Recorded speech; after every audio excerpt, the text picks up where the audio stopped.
자, 저는 다시 한번 말씀을 드리겠지만은 저는 편파적으로 이야기를 하는 것도 아니고 주관적으로 이야기를 하는 것도 아니고 조금은 그것을 배제하고 어, 평등한 이야기를 하겠습니다.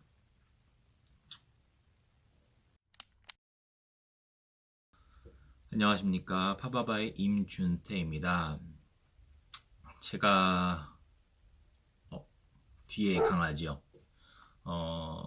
제가 지금 있는 곳은 강아지를 키울 수가 없어요. 제가 강아지를 많이 좋아하는데 키울 수가 없어가지고 인형을 갖다 놓고 대체하고 있습니다. 오늘 영상의 컨텐츠는 하루 이틀 전에 기사로 올라왔었던 카풀이랑 택시의 대타협 기구가 출범을 했다고 해서 그거를 이야기하고자 합니다. 일단은 기사를 한번 읽어드릴게요. 택시 카풀 사회적 대타협 기구 출범. 이 자리에는 홍영표 민주당 원내대표와 전현희 민주당 택시카풀 TF위원장, TF위원장은 태스크포스라고 행정이나 군사, 특정 기관의 업무 임무를 받아서 그것을 해결하기 위해서 만든 임시 조직입니다. 정주환 카카오 오빌리티 대표와 택시 4단체 이렇게 여러 가지들이 나와 있는데요.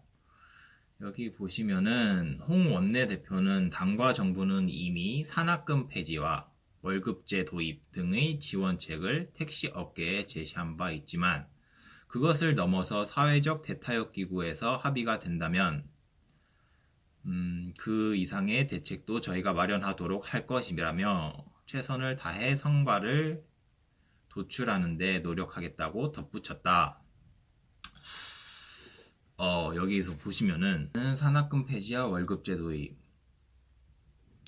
월급제를 도입을 했을 때 그것에 대해서 발생이 되는 문제점에 대해서 과연 대책이 마련이 되고 이런 말을 하고 있는 것인지 어디서 개가 짖네요. 택시는 열심히 일을 하는 만큼 더욱 더 많은 금액을 벌어가는 업종입니다. 근데 그런 택시에 월급제를 도입을 했을 경우에 벌어지는 문제점은 첫 번째로 예를 들어서 열심히 일할 이유가 없어진다는 거죠. 지금도 문제가 많고 택시에 대해서 불만 사항이 많은, 서비스에 대해서 불만이 많은 상황인데 그 월급제를 도입을 했을 때 발생이 되는 문제점에 대해서 대책이 마련이 됐을까? 라는 노파심이 듭니다. 일단은 이어서 기사를 읽어보도록 하겠습니다.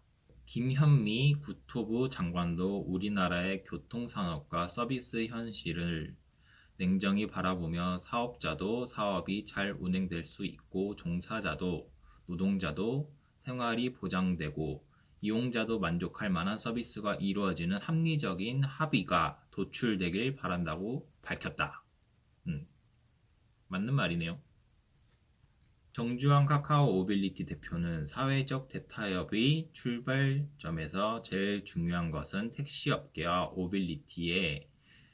오빌리티 업계에 서로 상생하는 일을 찾는 것이라며 성장하고 상생하는 길을 찾아 창출된 가치를 공유할 결과물이 만들어지게 최선을 다할 것이라고 말했다.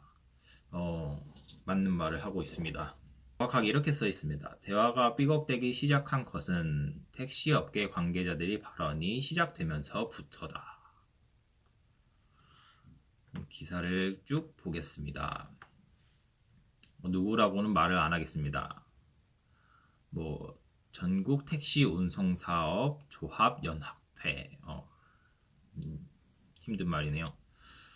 회장은 취지와 동떨어진 분석과 해석을 하고 있기에 오늘과 같은 사태가 왔다고 감히 말한다고 지적했다. 무엇을 지적했을까요? 강 위원장은 최근 국토부가 택시업계에 대한 부정적 여론을 활용해야 한다는 논의를 했다는 문건이 나온 것을 언급하며 두 명의 택시의 노동자가 분신을 했는데 아무런 반성의 기미가 없고 표현도 안 하는 직태가 유신 시대도 아니고 너무한 것 아니냐고 소리를 냈다. 자꾸 개소리가 들리네요. 그러면 카풀 문제 때문에 모인 자리에서 갑자기 다른 복지나 기사 월급 문제가 부각되는 것은 저희가 봤을 때 지금까지 해온 경험으로 봐서 물타기가 아닌가 생각한다고 말했다. 삐딱하네요. 카풀 문제라니요.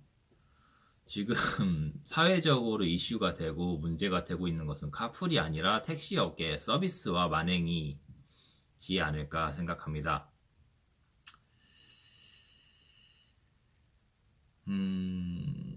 또 다른 전국 택시 노동조합 연맹위원장은 김현미 장관을 향해 직격탄을 날렸다. 또한 당사자들을 처벌한다며 처벌 내용은 안 밝히고 최소한 장관으로 거기에 대한 반성의 기미라도 말해야 하는 것 아니냐며 해도 너무한다. 이런 자리에 우리가 어떻게 사회적 대타협을 출범하고 결말을 내리느냐. 사과하라고 말했다. 여기서 보시면은 어떻게 사회적 대타협을 출범하고 위에서 보면은 대타협이 아닌 카풀 문제 때문에 자리를 하였다라고 하고 참 모순되는 말을 하고 있는데요. 일단은 왜 누가 반성을 해야 한다는 거죠? 누가 반성을 해야 하는 걸까요? 새로운 업계, 새로운 사생된 업계가 반성을 해야 되는 걸까요? 아니면은 문제를 해결을 못하고 잘못되거나 그런 상황을 만드는 법인 자체 내에서 반성을 하고 고쳐야 할까요?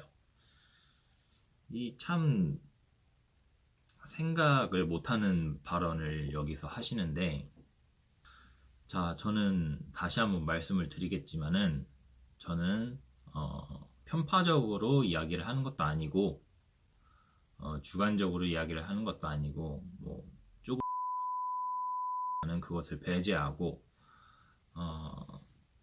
평등한 이야기를 하겠습니다. 그것에 대해서 제가 뭐 문제점을 찾아가지고 이야기하는 것보다 한번 검색을 해가지고 공정성을 길러보겠습니다.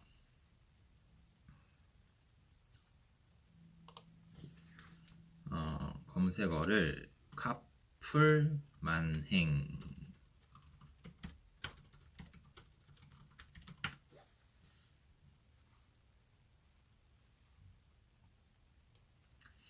뭐 뉴스를 보면은 기사님의 명복을 빕니다. 카카오 카풀 논란, 택시 업계에서 카카오 카풀을 반대하는 목소리가 커지고 있다. 카풀의 만행인데 여기에 택시 업계의 만행이 또 뜨네요.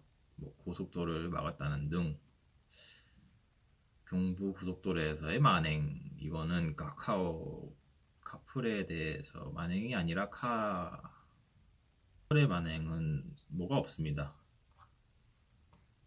그러면은 다시 택시 만행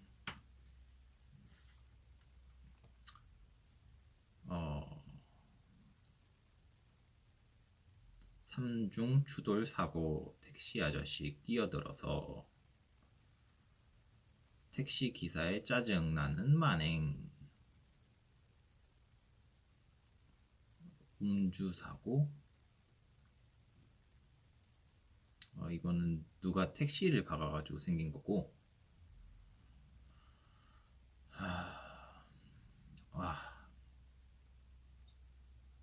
중랑구 문화교통 이체 시 택시 기사의 만행, 개인 택시 기사의 만행, 검색을 해가지고 봤을 때 뭐 1차적으로 뜨는 거는 뭐 바가지 요금, 그리고 뭐 뉴스에서 뭐 성추행,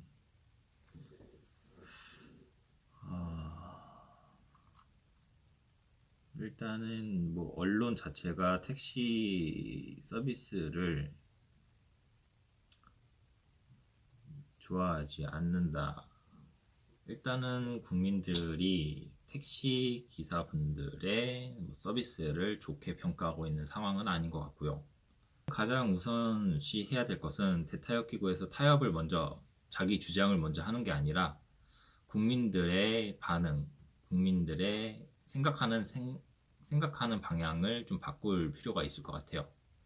택시 업계에 종사한 분들이 모두 다 나쁘다라고 말하는 것도 아니지만, 솔직히 말해서 택시 바가지 요금을 안 당해본 사람이 없습니다.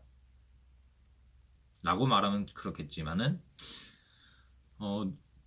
주변에서도 쉽게 볼 수 있습니다. 바가지 요금을 안 당한 사람을 찾는 게 조금 어려울 정도로 그런 게 기본이 돼 있고, 뭐 여성분들은 골목길을 깊이 못 들어간다든지 집 앞까지 못 간다든지 이렇게 뭔가 딱 틀에 박혀져 있는 서비스가 정해져 있더라고요. 일단은 대타협 기구에서 자신의 목소리를 내기보다는 국민들이 말하고 있는 것에 귀를 기울여 가지고 그것을 먼저 정정을 하고 고치고 반성을 하는 게 우선이지 않을까 싶습니다. 다시 한번 말씀드리지만은 저는 편파적으로 이야기를 하지 않습니다.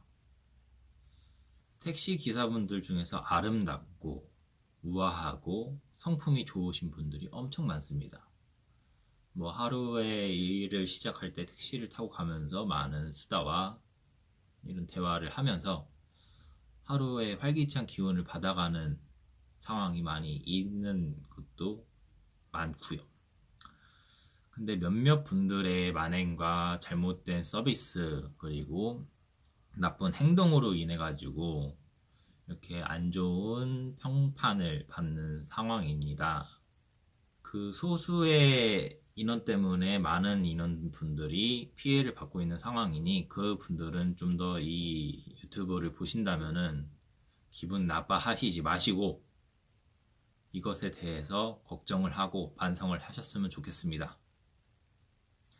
오늘의 컨텐츠는 끝입니다.